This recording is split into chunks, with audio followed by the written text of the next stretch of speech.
अध्याय 23 अत्याचारी भालू। लेवल 1 के दर्जनों खिलाड़ी दौड़ते हुए आ गए। शी फेंग की टीम के सामने का इलाका भी चहल पहल से भर गया था। यह आदमी वाकई अजीब है। काल कोठरी में प्रवेश करने के लिए वह इतना बेताब है कि वह लेवल 1 के नौसिखियों को भी शामिल करना चाहता है। क्या उसे यह नहीं पता था कि पहले भी एक लेवल 2 की एलीट पार्टी मरने के बाद वापस लौट चुकी है? उसकी परवाह कौन करता है?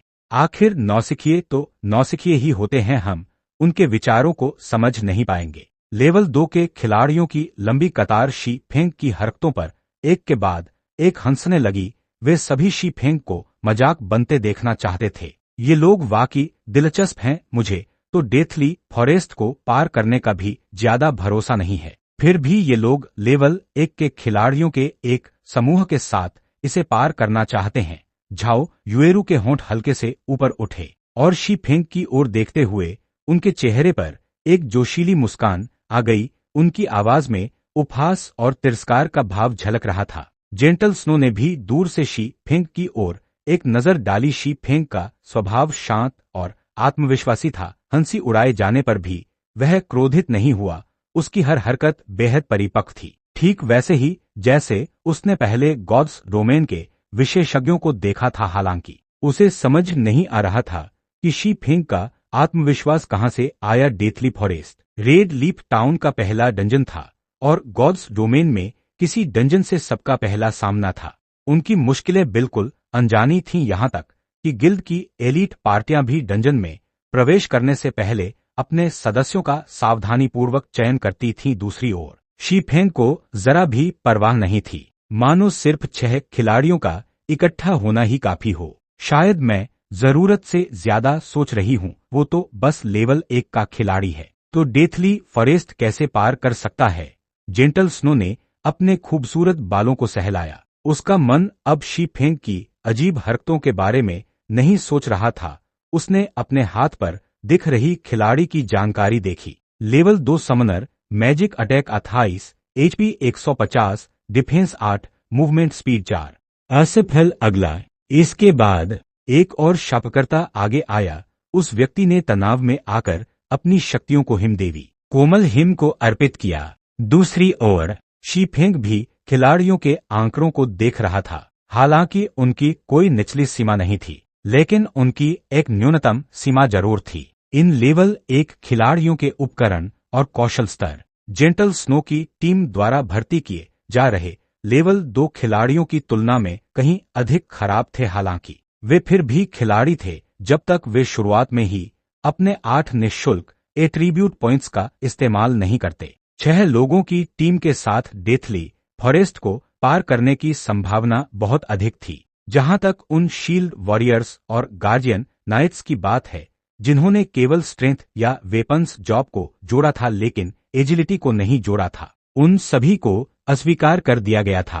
बड़े भाई, कृपया मुझे शामिल कर लीजिए। हालांकि मैं केवल लेवल 1 गार्जियन नाइट हूं। मेरे पास लेवल 0 का एक सामान्य उपकरण है, साथ ही मेरे सभी 8 एट्रीब्यूट पॉइंट्स अभी भी उपलब्ध हैं। मैं आपकी आवश्यकताओं के अनुसार उन्हें पूरी तरह से जोड़ सकता हूं। कोला नाम के एक युवक ने आशा भरी आंखों से विनती की। शी फेंग थोड़ा हैरान था। बिना कोई एट्रीब्यूट पॉइंट जोड़े एक गार्जियन नाइट लेवल 1 तक पहुंच सकता है, यह एक अद्भुत उपलब्धि थी। यह तो सबको पता ही होगा कि गार्जियन नाइट्स का अटैक बहुत कम होता है, जिससे राक्षसों को मारना मुश्किल हो जाता है। आमतौर पर वे राक्षसों को मारने के लिए समूह बनाते हैं। ग्राइंडिंग की गति बढ़ाने के लिए वे स्ट्रेंथ में कुछ पॉइंट जोड़ते हैं, अन्यथा लेवल अप होने में बहुत समय लगता है। Guardian night Cola. कोला। जब शी फेंग ने कोला का चेहरा और उसका लंबा चौड़ा और गठीला शरीर देखा तो उसे कुछ जाना पहचाना सा लगा। अचानक वह गहरी सोच में डूब गया, मानो उसकी यादों में ऐसा कोई व्यक्ति मौजूद हो। बिल्कुल सही, यह टायरेंट बेयर है। शी फेंग को याद आ गया। टायरेंट बेयर का नाम कोला था। टायरेंट बेयर प्रथम श्रेणी के गिल्ड ब्रिलियंट स्टार्स का मुख्य माउंटेन ट्रेनर था। गॉड्स डोमेन के शुरुआती दौर में टायरेंट बेयर लगातार असफल रहा। उसे तो तीसरे दर्जे के गिल्ड हेवंस क्राउन से भी निकाल दिया गया था। ब्रिलियंट स्टार्स में शामिल होने के बाद कोला अचानक चमकने लगा है। एक सामान्य पार्टी के माउंटेन ट्रेनर से गिल्ड के शीर्ष कुलीन पार्टी के माउंटेन ट्रेनर बन गया। टारमून किंगडम के गार्जियन नाइट लीडरबोर्ड में उसकी 15वीं रैंक थी। कोला अपनी आक्रमण और बचाव दोनों क्षमताओं के लिए जाना जाता था। शी ने कभी सोचा भी नहीं था कि टायरेंट बेयर खुद उसके पास आएगा। कोला बहुत शर्मीला भी था। 10 साल बाद अचानक शी को एक विचार आया। फिलहाल टायरेंट बेयर अभी तक हेवन क्राउन में शामिल नहीं हुआ था। ब्रिलियंट स्टार्स की तो बात ही छोड़िए, अगर शी कोला को अपने साथ मिला ले और उसे अपना एमटी बना ले तो भविष्य में डंजन डाइविंग करना कितना आसान हो जाएगा। बड़े भाई, मैं आपको विश्वास दिलाता हूं कि काल कोठरी के अंदर मैं आपके आदेशों का पूरी तरह पालन करूंगा। कृपया इस बात को यहीं समाप्त मान ले। कोला के स्वर में विनती का भाव झलक रहा था। शी को लगभग हंसी आ ही गई थी। महान अत्याचारी भालू कालकोठरी में पद पाने के लिए इतनी धीमी आवाज में बात करेगा, लेकिन शी ने खुद को रोक लिया। यहाँ आए सभी लेवल 1 के खिलाड़ियों को अपनी किस्मत पर भरोसा था। लेवल 2 के खिलाड़ियों के साथ डेथली फॉरेस्ट में प्रवेश करने वाले अन्य दल पहले से ही कमजोर थे। उनके जैसे लेवल 1 के खिलाड़ियों की तो बात ही छोड़िए, अगर वे एक बार डेथली फॉरेस्ट में प्रवेश कर पाते और सौभाग्य से 1-2 उपकरण हासिल कर लेते तो यह उनके भविष्य के विकास में बहुत मददगार साबित होता। उस समय किसी बड़े गिल्ड में शामिल होना बहुत आसान हो जाता।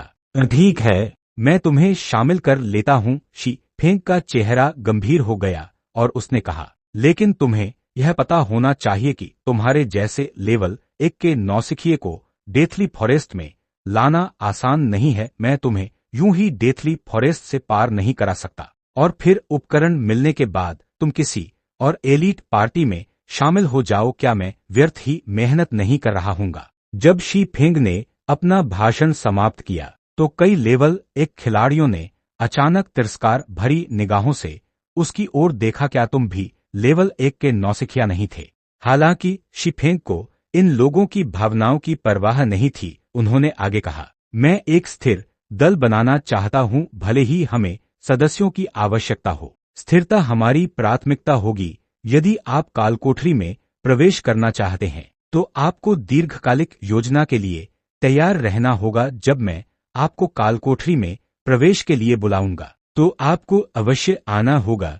आप अन्य कामों के बहाने मना नहीं कर सकते। तो आपका क्या विकल्प होगा? जब अन्य खिलाड़ियों ने शी को ऐसा कहते सुना तो वे अचानक चुप हो गए। शी का इरादा बिल्कुल स्पष्ट था। अगर आप पार्टी में शामिल होना चाहते हैं तो आप भविष्य में किसी अन्य पार्टी में शामिल नहीं हो पाएंगे। गिल्ड में शामिल होने की तो बात ही छोड़ दीजिए। सभी जानते थे कि किसी गिल्ड में शामिल होना अपनी ताकत को तेजी से बढ़ाने का सबसे अच्छा तरीका है। फिलहाल उनके पास उन गिल्डों में से किसी में भी शामिल होने की योग्यता नहीं थी, इसलिए वे यहाँ अपनी किस्मत आजमाने आए थे, इस उम्मीद में कि उन्हें 1 या 2 उपकरण मिल जाएंगे। शायद बाद में वे उन गिल्डों में शामिल भी हो सके। तो वे एक अच्छे गिल्ड में शामिल होने का मौका कैसे छोड़ सकते हैं सिर्फ एक डंजन में जाने के लिए?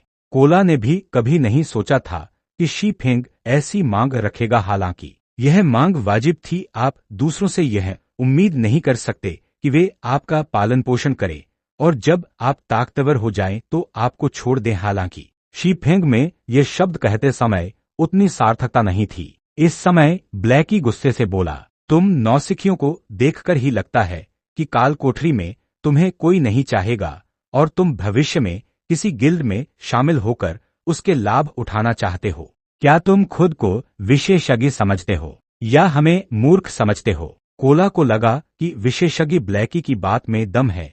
इस दल में 3 कांस्य उपकरणों वाला द्वितीय स्तर का विशेषज्ञ भी था। जबकि कोला खुद एक नौसिखिया था तो भला उसे शिकायत करने का क्या हक था?